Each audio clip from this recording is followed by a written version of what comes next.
Well, hello there. What's up, Space Pioneers? Welcome back to No Man's Sky Gamer. I'm Stephen Thomas, and today we will be discussing procedural generation in No Man's Sky. Procedural generation is defined as a method of creating data algorithmically as opposed to manually. An algorithm is a procedure for solving a mathematical problem, as of finding the greatest common divisor in a finite number of steps that frequently involves repetition of an operation.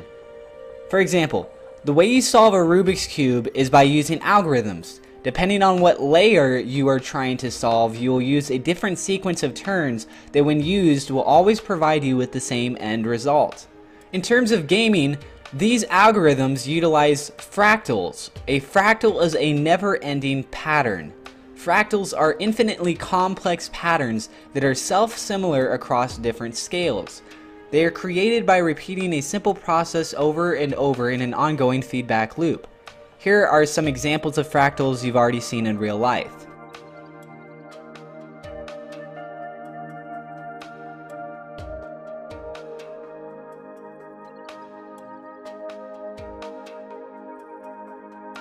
With No Man's Sky, you start with a seed. That seed has an initial pattern that creates an algorithm and visually stems out in the form of fractals. It's easy to be random, but to be random with structure and chemistry to what is around you is a different story. If a sequence were to never end, the results would never finish. Imagine if you tried to create a tree in a game using procedural generation, but had no cap. The tree itself could continue expanding out into the universe, creating a universal bridge that ends up tearing your design apart. This is where coders step in. They have the knowledge of what to set up for what designs and how to create protective fields that prevent major catastrophes such as these.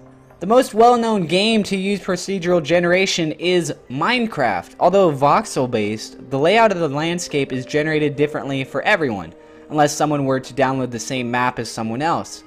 And that's another aspect of procedural generation that makes it so unique and interesting. The pattern remains the same. As long as you start out with the same initial seed, the algorithm results will be expected. This works out great for us as players, as when we leave a planet in No Man's Sky and return, the significant components that designed that planet will remain the same. There are plenty of planets to explore in No Man's Sky. It would be a bummer if every time you return to the same planet, it were to always be created into something new. In an instance like that, what would prevent one from ever venturing out into the universe when they could just fly out a little bit and then return? I'm glad to see the developers have refined their system so well. It's refined to the point that as we as players near the center of the galaxy in this universe, each planet will start to have more and more harsh conditions that will challenge our abilities and force us to upgrade and focus more. This too is a result of the procedural generation, the algorithm formula that's been created.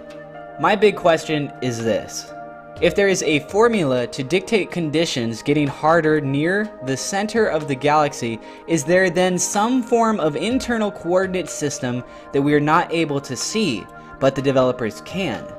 If so, does that pave the way for new possibilities, such as the means to teleport to your friends, or locate planets discovered by others? Or maybe this is a more secured way for Hello Games to be able to monitor and fix any bug-related issues their bots they sent will discover. That's it for today. Love all you guys. Really appreciate the support.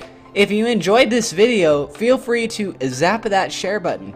If you like the video, like the video. And if you haven't already subscribed, please subscribe. And I will see you guys later.